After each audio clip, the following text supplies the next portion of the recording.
बोलो जयकारा। बोलो जयकारा। बोल मेरे श्री गुरु महाराज की जय। श्री सतगुरुदेव भगवान की जय। श्री परमहंस दयाल जी महाराज की जय। श्री नंगली निवासी भगवान की जय। श्री अद्वैतानंद सच्चिदानंद प्रकाश। आगे एक व्यक्ति ने प्रार्थना की कि भारत में 4 वर्ण माने गए हैं, ब्राह्मण, क्षत्रिय, वैश्य और शूद्र। इसमें से क्षत्रिय को ही राजा क्यों बनाया गया? शूद्र को ना सही ब्राह्मण ना वैश्य को राजा क्यों नहीं बनाते? श्री महाराज जी ने फरमाया कि प्रत्येक क्षत्रिय को भी राजा बनने का अधिकार शास्त्र में नहीं है। ब्राह्मण तो दयावान होते हैं, दया से प्रेरित होकर वे निष्पक्ष न्याय नहीं कर सकते।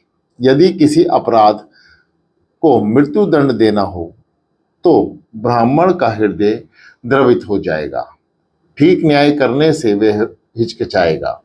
लेकिन क्षत्रिय नियम बनाए रखते हैं, कुछ मिले तो सेवा करते हैं, देने में जरा त्रुटि या देर हुई कि हर्जाना नजराना लेना उनका स्वभाव है, और पक्षपाती भी नहीं होते।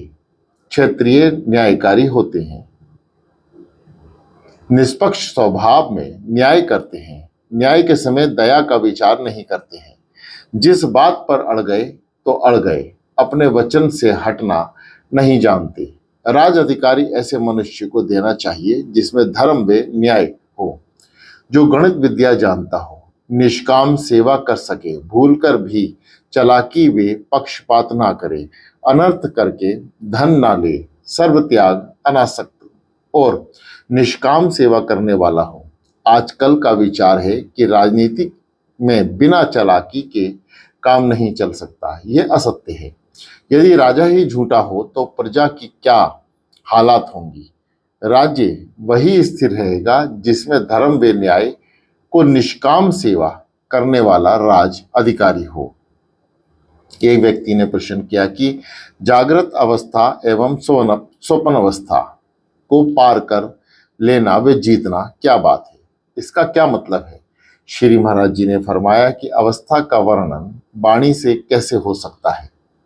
इतना ही कहा जा सकता है कि स्वप्न अवस्था में जागृत अवस्था का बिल्कुल अभाव हो जाता है, किंतु जागने पर पुनः भास होता है। जागृत अवस्था पार कर लेने पर जागृत जगत यानी यह संसार नहीं भासता। स्वप्न अवस्था को पार कर लेने से स्वप्न जगत में नहीं भासता। जिस मल के कारण संसार के विपक्ष स्वप्न अवस्था में भासते हैं वे दूर हो जाते हैं। इसी प्रकार माया का वह आवरण जिसमें सुषुप्ति भासती है, दूर हो जाने पर सुषुप्ति का भी अभाव हो जाता है और तुर्या अवस्था प्राप्त हो जाती है। आगे एक व्यक्ति ने प्रार्थना की कि वर्तमान समय ऐसा आ गया है कि भले बुरे का पता लगाना कठिन हो गया है। साधुओं में भी अधिकतर ठग व ढोंगी है।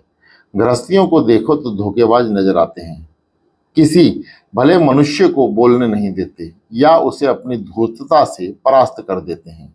फिर भले बुरे का निर्णय कैसे हो? कृपा करके कोई सहज युक्ति बतलाइए। महाराज जी ने फरमाया कि जब आप स्वयं ही ये कहते हैं कि धूर्तों और ढोंगियों की संख्या अधिक है, तो जोर उन्हीं का होगा जिनकी गिनती अधिक होगी। इस कारण जिस साधु की बहुत लोग निंदा करें और भला बुरा कहें, उसे ही अच्छा समझना चाहिए, क्योंकि हित की बात कहता होगा जो ढोंगियों को पसंद नहीं आती। जिस गृहस्थी को अधिक मनुष्य बुरा कहेंगे और हाथ धोकर उसके पीछे पड़ जाएंगे, उसी को भला वे भद्र पुरुष समझना चाहिए, क्योंकि वह रहेगा जुआ मत खेलो, चोरी मत करो, दुराचार मत करो, पराई बहू बेटी को कुदृष्टि से मत देखो। बुरे लोगों को ये बातें कब आएंगी? वह तो हाथ धोकर सगृहस्थ के पीछे पड़ जाएंगे। जो धनवान होता है, लोग उसको भी देखकर ईर्ष्या करते हैं। कुछ कहते हैं कैसी मौज उड़ रही है, कुछ कहते हैं कि कैसे शादी विवाह करता है। हम लोगों को पूछता भी नहीं। किसी की कीर्ति यश फैली हो, उसको भी कुछ बदनसीब लोग बुरा भी कहते हैं और उसके यश को कलंकित करने का प्रयत्न करते हैं। एक व्यक्ति ने प्रश्न किया कि सिद्ध प्रसाद और चरणामृत के बारे में आपकी क्या राय है? क्या ये जरूरी बात है या परंपरा है? इसका लाभ क्या है? श्री महाराज जी ने उत्तर दिया कि हम तो किसी को शीत प्रसाद के लिए कहते नहीं, ना चरण धोने के लिए कहते हैं। यदि कोई जिद करके पैर धोना चाहता है तो केवल अंगूठा धुलवा लेते हैं। श्रद्धालु से किसी ना किसी यत्न से पीछा छुड़ाना चाहिए। हम इस लाभ के बारे में क्या कहें? और एक सेवक की तरफ ईर्ष्या करके फरमाया कि इस बारे में इनको कुछ मालूम हो तो कुछ बोलो। पूछे जाने से इस व्यक्ति ने उत्तर दिया कि इन दोनों बातों के लाभ का शास्त्र में वर्णन है, उनमें देख लेना चाहिए। एक उदाहरण में कहता हूं कि शराबी बेरी को चख चख कर रखती थी। जब श्री रामचंद्र जी लक्ष्मण जी शबरी के आश्रम में पधारे, शबरी ने दोनों भाइयों को प्रेम से बेर दिया। रामचंद्र जी ने खा लिए, लेकिन लक्ष्मण जी ने आंख बचाकर फेंक दिए। वे बेर जिस पहाड़ पर जाकर गिरे उसका नाम द्रोणागिरी पर्वत हुआ। उन बेरों की गुठलियों से जो पौधे पैदा हुए वे शक्ल के बेर के समान थे, जो असल में संजीवनी थे। जब एक भक्त ने झूठे बेरों को इतना असर पैदा हो गया कि बेरों की बजाय संजीवनी शक्ति आ गई, तो गुरु जो गोविंद के स्वरूप हैं उनके शीत प्रसाद में क्या असर होगा, ऐसा आप विचार कर लें। शबरी के आश्रम के पास एक सरोवर था जिसमें कीड़े हो गए थे। इस कारण सरोवर का जल पीने और स्नान के योग्य नहीं रहा। जो ऋषि मुनि वहां रहते थे उनको जल से बहुत कठिनाई हुई। उनको इस बारे में जब श्री रामचंद्र जी से प्रार्थना की तो श्री रामचंद्र जी ने शबरी के चरण उस सरोवर में धुलवा दिए, जिससे कीड़े दूर हो गए।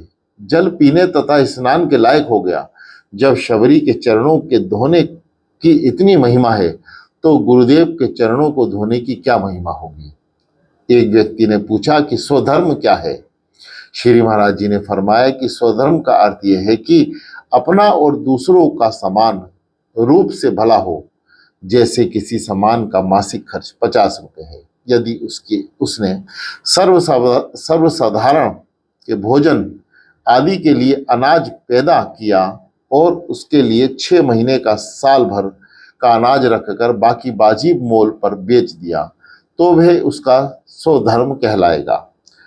अगर यह अनाज की जगह पोस्ता, गन्ना या ऐसी वस्तु पैदा करे जिसकी जैसे कीमत ज्यादा मिले, यदि वे इस धन से भोग विलास के सामान इकट्ठा कर ले फिर खेती करना छोड़ दे, यह स्वधर्म नहीं है।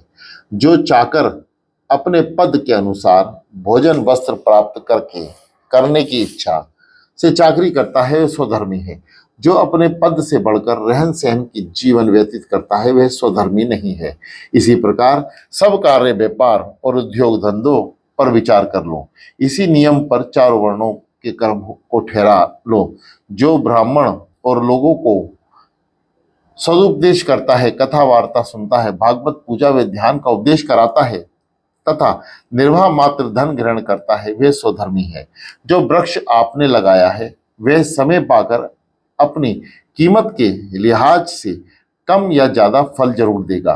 फिर 5 या 6 साल तक इच्छा करके अपने दिल दिमाग को सोच कर परेशान करने से क्या लाभ? इच्छा करने से ऐसा तो नहीं हो सकता कि आम के आम लग जावे। यदि फल को शीघ्रता है तो पानी, खाद से उस पौधे की रक्षा करनी चाहिए। इसी तरह मनुष्य भी कर्म करते रहना चाहिए। दूसरी बात यह है कि कर्म करते हुए भी ऐसी आफत या अधिभेदिक ताप अथवा कोप हो जैसे बिजली गिरना आदि, वर्षा, बाढ़ या सूखा पड़ना या किसी बुरे आदमी के हाथ से पेड़ काटे जाने पर फल प्राप्ति नहीं होती है, तब उसके नष्ट होने पर आशा से हार्दिक दुख होता है। वह भी कम होगा तथा चिंता से मुक्त रहेगा। क्या यह लाभ कम है? ऊपर लिखे उपद्रवों में से बचने के लिए शास्त्र माना शास्त्र मना नहीं करता, जितना भी यत्न हो सके उतना जरूर करना चाहिए। फल को ईश्वर अधीन इसलिए रखा है कि उन बाधाओं में से बहुत सी ऐसी हैं उसमें मनुष्य का वश नहीं चलता, वे वेद की इच्छा पर रहती है। इसलिए कर्म फल और वेदा देवाधीन माना गया है। अगर इन सब बाधाओं के भय से कोई आम का वृक्ष ही ना लगावे तो स्वयं ही नहीं बल्कि और भी प्राणी आम नहीं खा सकेंगे। मनुष्य अपने शरीर की रक्षा स्वाभाविक रूप से करता है और उसके लिए सामग्री एकत्र करता है। इसी प्रकार सब शुभ कर्मों के लिए स्वाभाविक क्रिया करनी चाहिए। कर्म करते समय अधिकारी और अनधिकारी का विचार करना भी आवश्यक है। इसका लाभ भी प्रत्यक्ष है। प्राण अपहरण करके सबको रक्षा करता है, निर्वाह मात्र धन पर संतोष करता है, वे स्वधर्मी है। जो वेश्या चाहे करोड़ों की संपत्ति इकट्ठी कर लेती है लेकिन उसे अपने निजी खर्च के लिए में नहीं लगता और परमार्थ कार्यों में जैसे कुआं, धर्मशाला आदि बनवाने से लगता है, वे स्वधर्मी है। यदि यही धन अपने परिवार या अपनी प्रसिद्धि में लगाए तो वे कुधर्मी है। यदि शूद्र निष्काम सेवा करे और स्वामी उसके जीवन निर्वाह का पूरा प्रबंध करता रहता है, दोनों स्वधर्मी है। स्वधर्म का असली अर्थ यह है कि जिस धर्म और कर्म में अपनी आत्मा की उन्नति हो वही स्वधर्म है। एक व्यक्ति ने कहा कि वर्तमान काल को कलयुग कहते हैं, परंतु कलयुग का तो इसमें नाम तक नहीं। प्रत्येक स्थान पर सत्यनारायण की कथा होती है और पूजन होता है। ये सुनकर श्री महाराज जी मुस्कुराए और चुप रहे। एक सेवक बोल उठे कि सत्यनारायण की कथा तो कथा ही है, महिमा तो नगद नारायण की है। कलयुग नगद नारायण का रूप धारण कर संसार को उबार रहा है। नगद नारायण की सेवा पूजा में मनुष्य खाना सोना तक भूल जाता है। इसके पीछे अपनी पराये हो जाते हैं और मित्र बेरी बन जाते हैं। जहां नगद नारायण है वहीं 68 तीर्थ पहुंच जाते हैं और 33 करोड़ देवता भी वहीं विराजमान रहते हैं। एक व्यक्ति ने प्रश्न किया कि श्री गीता आदि शास्त्रों में लिखा है कि मनुष्य जो कर्म करता है उसे उसके फल की इच्छा नहीं करनी चाहिए। यदि मनुष्य इच्छा करे तो इससे क्या अपराध है? श्री महाराज जी ने फरमाया कि जिस व्यक्ति ने आम का वृक्ष अच्छी धरती में, यदि कोई बंजर या खार वाली धरती में आम का वृक्ष लगाए तो वृक्ष जड़ नहीं पकड़ेगा और उगेगा नहीं। फल का लगाना तो दूर रहा। यही कारण है कि शास्त्रों में कर्म करते रहने और उसके फल की इच्छा ना करने बल्कि फल को ईश्वर अधीन समझकर कर्म और ईश्वर अर्पण करने का उपदेश दिया है। एक व्यक्ति ने विनय की कि पहले लोगों में बहुत मेलजोल होता था।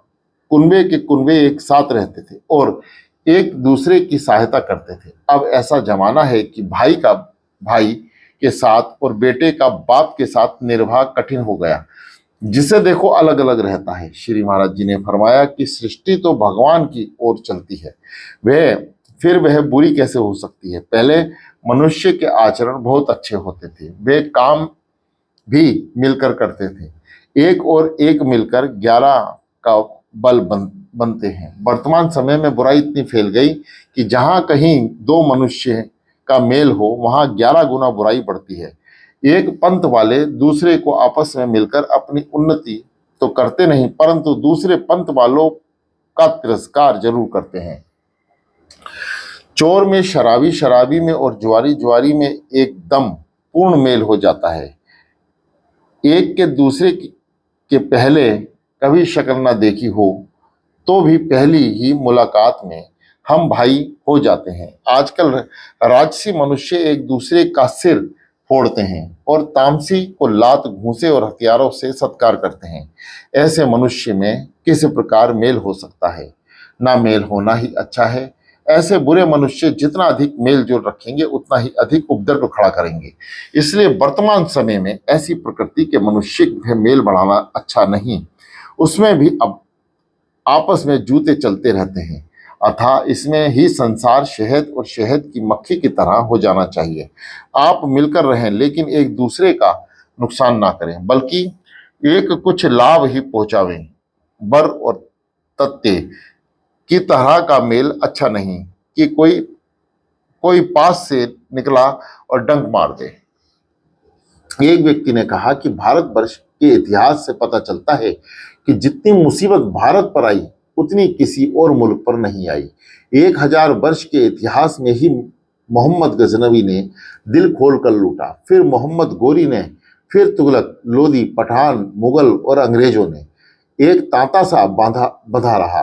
भारतवासी ये कह कह संतोष कर लेते हैं कि उनके खोटे कर्म का फल है। हालांकि भारतवासियों के कर्म धर्म का अगर दूसरे मुल्क वालों से मुकाबला करें तो पता चलेगा कि यहाँ के आचार विचार, संस्कृति और धर्म के मुकाबले में ऊंचे हैं। अन्य देशों के इतिहास में राग, रंग, ठगी, जालसी आदि बेधड़क किए जाते रहे हैं। वहां ऐसी मुसीबतें क्यों नहीं आती? क्या यहाँ का और वहां का ईश्वर ये पथक पथक है? श्री महाराज जी ने फरमाया कि अतलस, किमखाम, रेशमी, ऊनी कपड़ों में जरा भी दाग लग जाए तो उसको साफ करने के लिए साबुन लगाते हैं। आवश्यकता अनुसार उसे मलते, मसलते, कूटते, पीटते और निचोड़ते भी हैं, और उसे लोहा भी करते, यानी इस्त्री के नीचे दबाकर घिसते हैं। टाट बे कंबल, अन्य मामूली कपड़े पर दाग लग जावे तो ना तो कोई खास ध्यान देता है और ना धुलाई करते हुए दाग छुड़ाते हैं, क्योंकि उसका मूल्य ही क्या है कि उसके लिए इतना परिश्रम करे। जिस अवस्था में वह है उसी में पड़ा रहता है। एक व्यक्ति ने प्रश्न किया कि छुआछूत के बारे में आपकी क्या राय है? छुआछूत करनी या न करनी चाहिए? श्री महाराज जी ने फरमाया कि इस विषय में शास्त्रों में आज्ञा दी है, उसके विपरीत हम कुछ नहीं कह सकते। सफाई व स्वच्छता की सबने प्रशंसा की है। जहाँ छूत से बाधा पड़े वहां उसका ध्यान रखना आवश्यक है। जैसे किसी को कोढ़ की बीमारी हो या चेचक निकल रही हो या कोई अन्य छूत वाले रोग में ग्रस्त हो चुका हो तो उससे बचकर रहना ही अच्छा है। इसी प्रकार कुछ देश ऐसे हैं जहां पास बैठने से घृणा लगती है, वह अपने वश की बात नहीं होती। यदि इन स्थानों से बचकर ही बैठा जाए तो बुराई की क्या बात है। कुछ स्थान और काल ऐसे हैं जिसमें छूत छात का दोष नहीं माना जाता, जैसे तीर्थ यात्रा में, नाव आदि में सवारी में, विवाह शादी वे मेले के उत्सव में, युद्ध में कहीं आग लग गई या धर्म संकट पड़ गया तो छूत का विचार नहीं किया जाता है। एक व्यक्ति ने कहा कि आजकल विद्या का इतना प्रचार है कि पहले कभी नहीं रहा होगा। अनेकों बीए वे एमए नौकरी की तलाश में फिरते रहते हैं। यदि भाग्यवश नौकरी मिल भी गई तो कर्तव्य पालन में दुख उठाना पड़ता है। कोई भी सुख चैन से जीवन व्यतीत करता नहीं दिखता। श्री महाराज जी ने फरमाया कि आध्यात्मिक विद्या ही सुख देने वाली है और इसका ही आज अभाव है। बुरा और नीम विपरीत गुण वाले हैं। मिठास चाहने वाले को रात भर बुरे से मिठास प्राप्त हो जाती है। भर भर के नीम खाने से भी मिठास प्राप्त नहीं होती। नीम से जिस प्रकार मिठास प्राप्त करता भूल है, उसी प्रकार आजकल की विद्या को विद्या समझना भूल है। एक व्यक्ति ने प्रश्न किया कि तीर्थ यात्रा करने से क्या लाभ है? आपके विचार में सबसे अच्छा व बड़ा तीर्थ कौन सा है? श्री महाराज जी ने फरमाया कि संसार में जितने भी कर्म हैं, अच्छे अथवा बुरे, सभी धर्म, अर्थ, काम और मोक्ष, इन्हीं चारों या इनमें से कोई 3 या 2 या 1 की प्राप्ति के लिए किए जाते हैं। तीर्थ यात्रा भी एक कर्म है। जिस प्रकार संसार के सब पदार्थ जड़ और चेतन गुणों के प्रभाव से 3 प्रकार तीर्थ के विभाग में 3 गुणों के में अंतर्गत हैं, जिस प्रकार से जैसी वृत्ति होगी वैसे ही तीर्थ यात्रा फलदायक और सुखदायक होगा तथा उसे वैसे ही गुण प्रधान तीर्थ में श्रद्धा होगी। मनुष्य को सबसे बड़ा तीर्थ और सबसे अच्छा काम यह समझना चाहिए। तीर्थ का दूसरा भाग महात्मा व साधु ब्राह्मण के उपदेश है, जो जगह जगह पर जाकर धर्म का प्रचार करते हैं और घर बैठे प्राप्त हो जाते हैं। अन्यथा उनके लिए दूर देश जाना पड़ता है। तीसरे तीर्थ स्वथावर होते हैं। ये नियत स्थानों पर स्थापित होते हैं। इनके तीन भाग हैं। जैसे शरीर के कुछ अंग पवित्र समझे जाते हैं, उसी प्रकार पृथ्वी के कुछ स्थान पवित्र समझे जाते हैं, उनको तीर्थ कहा जाता है। जैसे गंगा अंग पवित्र, गोदावरी आदि बहुत प्राचीन काल की से पवित्र तीर्थ माने जाते हैं। दूसरा, जो स्थान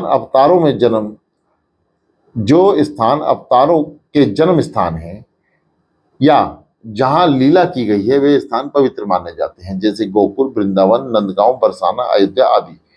जहां संत महात्माओं ने तप किया हो या निवास किया हो या जहां उन्होंने शरीर त्यागा हो, जैसे गेड़ी स्थान, कबीर चोरा, गोरखा टीला और दादू जी की समाधि। इनमें से कुछ सुगम है, ना तो शरीर को जाने से कष्ट होता है और ना ही विशेष धन लगता है। कुछ दुर्गम है, जहां जाना शरीर का कष्टदायक तो है कि पैसा भी अधिक लगता है। किसी भी प्रकार का तीर्थ किया जाता है तो दान, पुण्य, भोजन कराया, भाड़ा तो खर्च के साधन बनते हैं। अगर शारीरिक कष्ट को और कर्म करें तो धन ज्यादा लगेगा। किसी ने सच ही कहा है कि परदेश कलेश नरेशन को, साधारण मनुष्य तो उस कष्ट से बचने ही नहीं चाह सकता। मनुष्य श्रद्धा और भावना से प्रेरित होकर कष्ट और खर्च दोनों को सहता है। मशहूर कहावत है कि यात्रा या तो राजा करता है या रंग।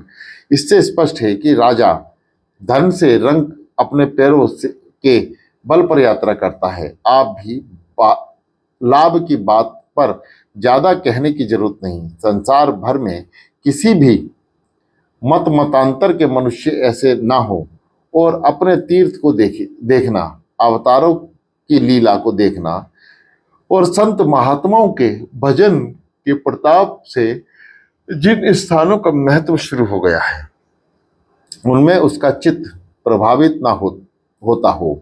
मार्ग में जो स्थान पड़े उनको देखना, वहां की सभ्यता का ज्ञान प्राप्त करना आदि के अनेक लाभ हो सकते हैं। आगे, एक व्यक्ति ने अंग्रेजों की बड़ी निंदा की कि वे भारतवासियों से बड़ी घृणा करते हैं। अगर भारतीयों को अफसर बना दिया जाए तो इतनी आसानी तो अवश्य हो जाएगी कि अपना दुख दर्द कहा जा सकता है। श्री महाराज जी ने फरमाया कि जो आप लोग चाहते हैं वे बात तो ठीक है, लेकिन अवगुण के साथ प्रत्येक मनुष्य के गुण भी देखने चाहिए। समय और बात की पाबंदी जितनी अंग्रेज करते हैं, भारतवासी नहीं करते। जो भारतीय के गुण भी देखने चाहिए। अफसर हो गया है, उनका चरित्र मुख से बोल रहा है। घंटा भर की देरी भारतीय अफसरों में कुछ देरी नहीं समझी जाती।